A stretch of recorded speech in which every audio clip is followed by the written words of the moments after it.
Hi, hi, Karuna. Yes, yes. Hi, Karuna. How are you? Hi. Fine, fine. आप कैसे हो? मैं ठीक हूँ, बिल्कुल ठीक हूँ। कहाँ से बात कर रहे हो? मैं मेरा ऑफिस से। अच्छा, you are in My office your office from Ahmedabad? from Ahmedabad. Okay, that's it. From Ahmedabad, Chola. Yes. Okay. That's lovely. Because I have beautiful memories of Ahmedabad. Yes. Having posted there, okay, I had wonderful experiences and spending a decade of, I think it was more than a decade. I had 2 postings in Ahmedabad. My last posting was for 10 years and before that for 3 years. So 13 years of my life I have spent in Ahmedabad and I have seen how beautiful it is and how beautiful the people are. That's good, lovely. That's wonderful. Yes. So, Taruna, would you like to say something about yourself? अपने बारे में कुछ भी बताओ. Okay. Myself, Taruna Makwana. I'm practicing just since 2006. When I start the practice, I started from the bank-related issues. And around 5 years, I practice in the below courts. Then after I come to the High Court. Then I started to work with the multipurpose cases, just like bank laws, women-related issues, sexual harassment. The many kind of different kind of matters are handling before the High Court. And there is a very good opportunity in the High Court because just like a multitasking work is there. Oh. So I'm enjoying a lot of work. Okay, good, yeah. Lovely, yeah. Happy to see a woman advocate. Yes. Actually, जो women's advocate की जो एक होता है जो उनकी संख्या देखी जाए कि कितने एडवोकेट प्रैक्टिस करते हैं, तो हाईकोर्ट वो थोड़ा कम है comparative to male. Females are very yes कम है. ज्यादा आते हैं तो बहुत अच्छा लगता है. हाँ, चलिए बेसिकली क्या है कि जो अपना सोशल सिस्टम है ना, वो वुमेन लोगों को इतना जल्दी एक्सेप्ट नहीं करता है. और लॉयर की जॉब कैसी होती है, वो फुल टाइम जॉब है. आप 10 to 8, 10 to 6 कर लिए ऐसा नहीं होता है, क्योंकि ओरिजिनली आपकी ड्यूटी तो 11 to 5 के बाद ही शुरू होती है. बिकॉज और क्या आपको क्लाइंट अटेंड करने हैं, कुछ डिक्टेशन देना है, तो वो तो सब कोर्ट आवर्स के बाद ही होता है. तो ये क्या 24 आवर का जॉब हो जाता है. तो वुमेन्स को क्या है, ज्यादातर सोशल रिस्पॉन्सिबिलिटी भी रहती है, तो sometimes they can not handle this all thing. So this is also one issue. लेकिन उसके बावजूद भी वुमेन एडवोकेट्स है. हाँ, काफी सारे और अच्छा भी काम करते हैं. काफी सीनियर्स भी है, काफी just around 60-55 years old womens भी है. और ये अच्छी बात है, वो एडवोकेट होके काम कर रही है, तो जो वुमेन के इश्यूज है वो वुमेन बेटर डील कर सकती है. आप मानते हो इस बात को? Yes that's true. अगर कोई मैन उसका डील करेगा वुमेन का, उनको उतनी समझ में नहीं आएगी जितना एक वुमेन करती है. यस. जो एक वुमेन की लाइफ एक मैन की लाइफ से अलग है. दोनों की सिस्टम में आप अगर स्टेटस की बात करो, पोजीशन की बात करो, तो दोनों में भी फर्क आता है. तो ये एक अच्छी बात मानी, isn't it? अगर कुछ प्रॉब्लम है वुमेन का, मैन के पास जाएगी और वुमेन के पास जाएगी, तो दोनों का अप्रोच अलग होगा, दोनों का डील करने का तरीका अलग होगा, और इस वजह से दोनों का आउटकम भी अलग होगा. अलग होता है. सही है. तो अगर वो आउटकम चाहिए, जस्टिस चाहिए, तो जो एक वुमेन एडवोकेट करेगी एक वुमेन के लिए, that will be definitely better. इसलिए ज्यादा आनी चाहिए वुमेन को इस फील्ड में. यस. हाँ, ऐसा मेरा पर्सनल मानना है. ऐसा है, इट्स माय पर्सनल वैल्यू. हाँ, तो ये बात सही है, आपको भी लग रही. तो कौन से टाइप के केसेस ज्यादा आते हैं वुमेन के? डोमेस्टिक के, अच्छा। जैसे घर के इश्यूज है, yes, home related issues, husband wife के झगड़े हैं, ओके। मैट्रिमोनियल इश्यूज है, काफी बार मेंटेनेंस के इश्यूज भी आते हैं। और कभी कभी ऐसा भी होता है कि कहीं ऐसे एज अ वाइफ की भी गलतियां होती हैं, कभी हस्बैंड भी गलत होते हैं, लेकिन एक होता है कि हर केस का एक होता है, अलग अलग व्यूज होते हैं। राइट। तो कोई भी केस आता है तो आपको क्या है कि क्लाइंट जब भी सामने आता है तो उसकी पूरी स्टोरी सुननी होती है, तब वो समझ में आता है। ऐसे कि ये झगड़ा हुआ था, कल हुआ था, तो आपने डिसाइड कर लिया, that would be not possible. Right. उसका पूरा उसका फोर्स पर एंगल से देखना पड़ता है कि what is the actual behind this story. Yes. तो कितने केसेस आते हैं महीने में? जनरली अभी तक वुमेन रिलेटेड इश्यू के मैंने करीबन 500 के आसपास केस तो मैंने किए होंगे, अच्छा। अराउंड, अभी तक की मेरी प्रैक्टिस में। अच्छा, 500। Yes, around 500। तो उसमें से अभी 300 जितने तो भी कंटिन्यू भी है हाई कोर्ट में। तो ये 2006 से आप बोल रहे हो? Yes yes, from 2006। तो 2006 से 15 साल हो गए। यस यस, 15 साल में 500 केसेस हो रहे हैं। हाँ। तो अगर एक ही लेडी एडवोकेट 500 डील कर रही है तो पूरे कितने होंगे? काफी सारे है ना? काफी सारे। एक बहुत होता है सारे। हर एक घर, जनरली क्या होता है, हर घर में थोड़ा बहुत इश्यू चलता ही रहता है, राइट। लेकिन हमारे यहाँ सिस्टम कैसी है कि जो ज्यादातर सेक्रीफाइस आता है ना, वो हाँ। वुमेन के लिए ज्यादा होता है, क्योंकि आपको जाके दूसरे के घर में जगह बनानी है। राइट। तो burden is lying on the woman, जो भी करना है। और कभी कभी क्या होता है कि काफी सारे इश्यूज होते हैं, लेकिन सब अपने तरीके से हैंडल करते हैं। जब क्या पानी सर के ऊपर चला जाता है ना, तभी कोर्ट केसेस होते हैं सही बात कि है। भाई अब हाँ, अभी अनबेरेबल पेन हो गया है, हाँ। अभी वो हैंडल नहीं हो सकता। और वो क्या घर के जैसे लेडीज के जो इनलॉस है वो तो कुछ नहीं करते, ज्यादातर इनलॉस होते हैं वो हस्बैंड की फेवर करते हैं। अब पेरेंटल साइड देखने जाओ तो पेरेंटल साइड का इतना सपोर्ट ना हो या सपोर्ट हो, लेकिन वो लोग कुछ ही हिसाब से कुछ कर ना पाते हो, कुछ सेटल नहीं हो रहा हो, then this case come to the court. जब तक सोशली हो जाता है तब तक सही है, जब सोशली नहीं होता है तभी कोर्ट का मामला था। जब कोर्ट आ जाती है तब समाज में कुछ नहीं रहता है, तभी जो भी डिसाइड होता है वो कोर्ट में ही डिसाइड होता है। सही बात है। ये और कितना अभी टाइम क्या तक है, चलता है? हाँ, बताइए। Depend upon the case, depend upon the case. जैसे क्रिमिनल इश्यूज है, कभी मैट्रिमोनियल किसी ने एफआईआर कुछ दर्ज करवाया है, तो तो जल्द में कभी जल्द क्या कब तक हो जाता है?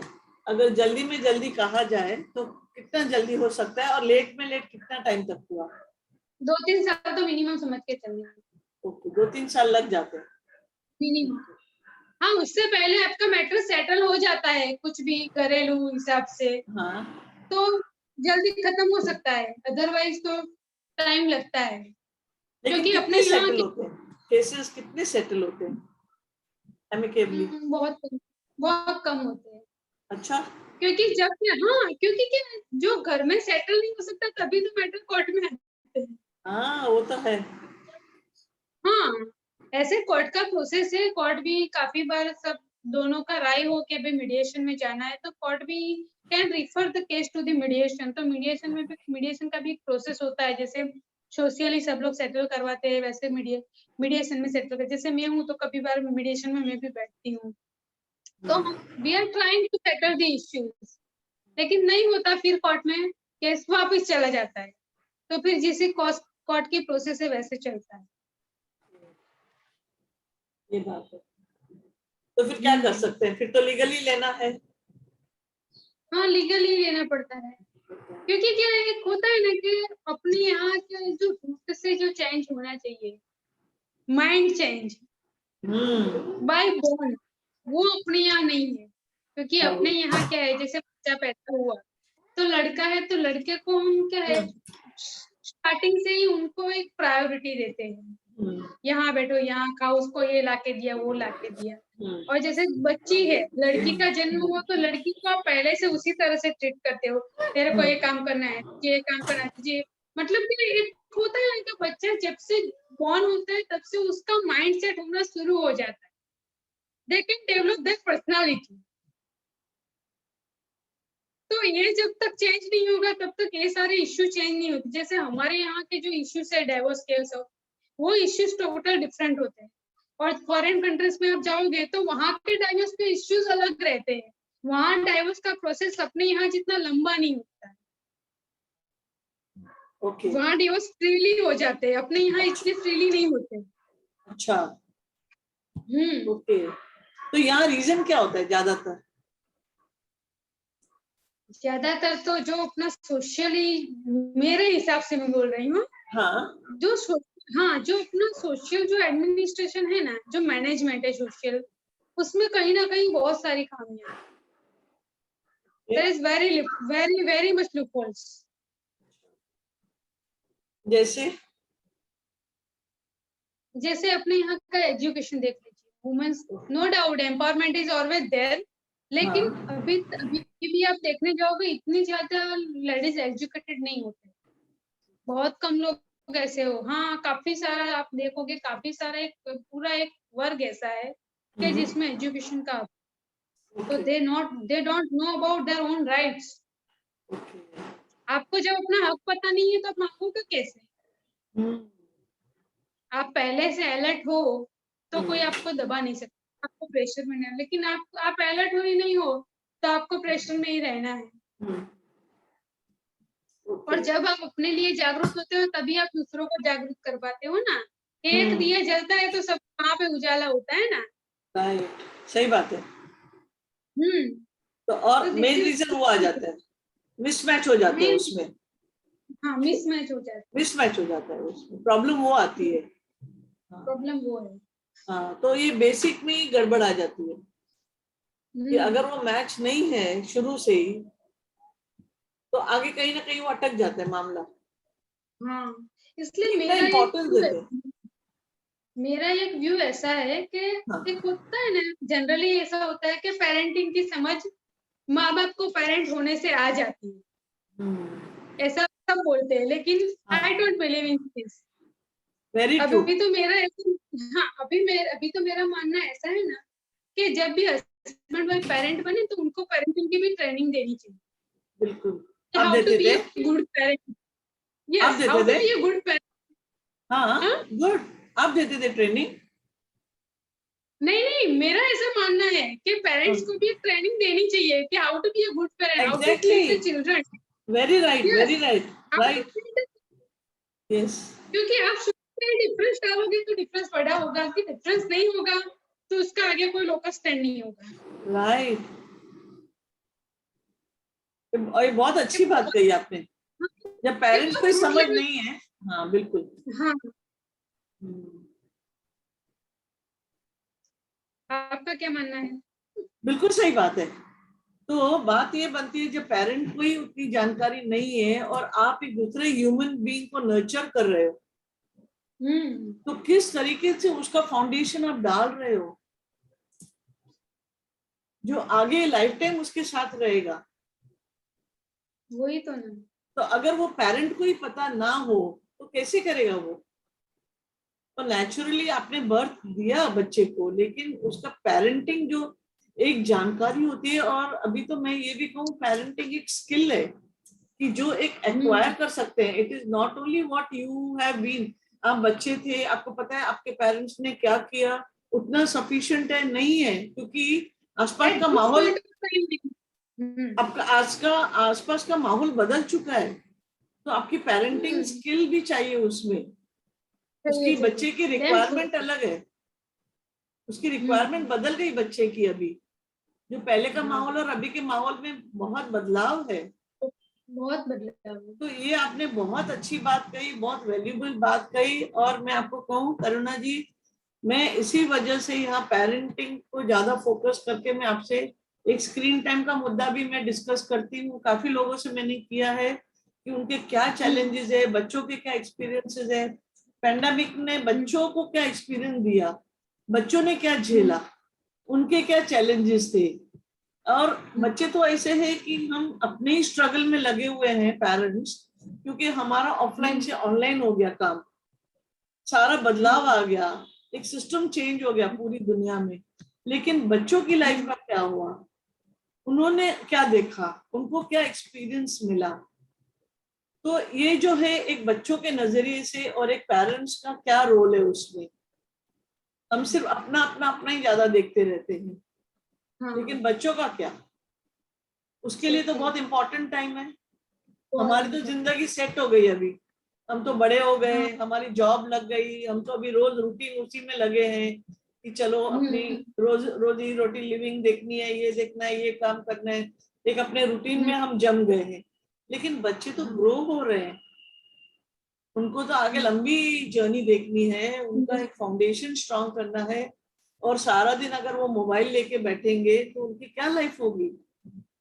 क्योंकि बात ये आती है कि उनका भी स्कूलिंग चेंज हो गया, सिस्टम चेंज हो गया, तो उनके लिए तो ये कि खिलौना बन गया है, जो डिवाइसेस है एक खिलौना बन गया उनके लिए। लेकिन हम बड़े तो खिलौने जैसे यूज नहीं करते हैं, हम तो काम के लिए यूज कर रहे हैं। तो ये पूरा जो नजरिया है, तो पेरेंट को वो झेलने आना चाहिए। जो बदलाव हुए हैं तो पेरेंट्स उसको कैसे डील करें। एक तो उनके लाइफ में बदलाव आ गया और बच्चों के लाइफ में बदलाव आ गया, तो उसको कैसे झेले, कैसे उसको अच्छी तरह से वो एक मतलब एक प्यार से अच्छी तरह, एक नॉर्मल तरह से, ना कि कोई डरा के या धमका के, वो बात नहीं होनी है। तो ये बहुत अच्छी बात है, उनको जानकारी होनी चाहिए। ये पेरेंट होने से सिर्फ पेरेंटिंग आता है ऐसा नहीं है, नहीं आता है, नहीं आता है। ये तो मैं बिल्कुल मानती हूँ इस बात को, आपने बहुत अच्छी बात कही, बिल्कुल सही बात है। और यही जाके खास करके लड़कियों के लिए जो आगे बड़ी होती है, तो उनको फिर मुश्किल हो जाता है झेलना अपनी लाइफ में, फिर अपने बच्चों को झेलना, फिर उनसे डील करना। एक मदर का रोल बहुत इम्पोर्टेंट रोल होता है, बहुत इम्पोर्टेंट है, बहुत। तो ये आपने बहुत ही अच्छी बात की। आपके लिए आप कुछ मैसेज कहना चाहती हो लड़कियों के लिए, या न्यू मदर के लिए, या वुमेन के लिए, कोई मैसेज हो आप बता दीजिए। मदर के लिए मेरे पास एक मैसेज है, बताइए। कि आप अपनी बच्ची है जिसको आप जन्म दे रहे हो, उसको अपनी कार्बन कॉपी मत बनाओ, ठीक, उसको अपने आप डेवलप होने दो। उसके अंदर का जो इंसान है ना, वो बाहर आना चाहिए। आप उसके अंदर कुछ भी मत डालो, जो डालना है वो भगवान ने डाल के ही भेजा है। उसकी अपनी समझ डेवलप होनी चाहिए। हर चीज उसको अपने नजरिए से पहले देखने दो, फिर जो नहीं सही लगता है उसके ऊपर आप फोकस करो, लेकिन आप उसको कार्बन कॉपी मत बनाओ। बिल्कुल सही। Yes, this is the first message to the mother. और जो गर्ल्स है जो भी ग्रो कर रहे हैं, तो उनको मेरा ऐसा मानना है कि ज्यादा से ज्यादा फीमेल एजुकेशन होना चाहिए। यस। कि एक माँ होती है, एक माँ एजुकेटेड होती है ना, तो वो 100 टीचर्स के बराबर होती है। बिल्कुल। First you take lesson from your house, not from the school. Yes. अगर आप घर से एजुकेट होते हैं तो स्कूल में आप डेफिनेटली ग्रो करोगे, या लेकिन जब में गड़बड़ शुरू हो जाती है तो गड़बड़ आगे भी जाती है। हाँ सही बात कही। यस। हाँ, तो एक होता है कि गर्ल्स को सबसे ज्यादा एजुकेट करना चाहिए, राइट। और ये जिम्मेदारी नॉट ओनली फादर मदर की है, पूरे समाज की जिम्मेदारी, सोसाइटी के एक होता है हर एक इंसान की ये जिम्मेदारी है। नो, एक राइट नहीं है, मैं नहीं बोल रही women education is a right, ऐसा नहीं बोल रही हूँ, लेकिन ये होता है, ये बहुत, क्या बोलते हैं उसको, it's a necessity, it's a needs of the life, तो एजुकेशन इज मस्ट। वो तो है, Very good. I loved both the messages. And they are core messages, I will say. जिसके उसकी पूरी लाइफ बदल जा रही है, देखा जाए तो। बहुत अच्छा कहा आपने थोड़े में बहुत मीनिंगफुल कहा। और ये मैसेज है, जो भी इस वीडियो को देख रहा है, जो भी सुन रहा है, इस सब लड़कियों के लिए, वुमेन के लिए मैसेज है फ्रॉम एडवोकेट करुणा। ये बिल्कुल सही है, कोर मैसेज है। और अगर बदलाव लाना है तो इसे आगे बढ़ाकर हमें उसको इम्प्लीमेंट करना है। So well said. This is message to the world, Advocate Taruna, from your end. So signing off for now. See you again sometime. Yeah. See you.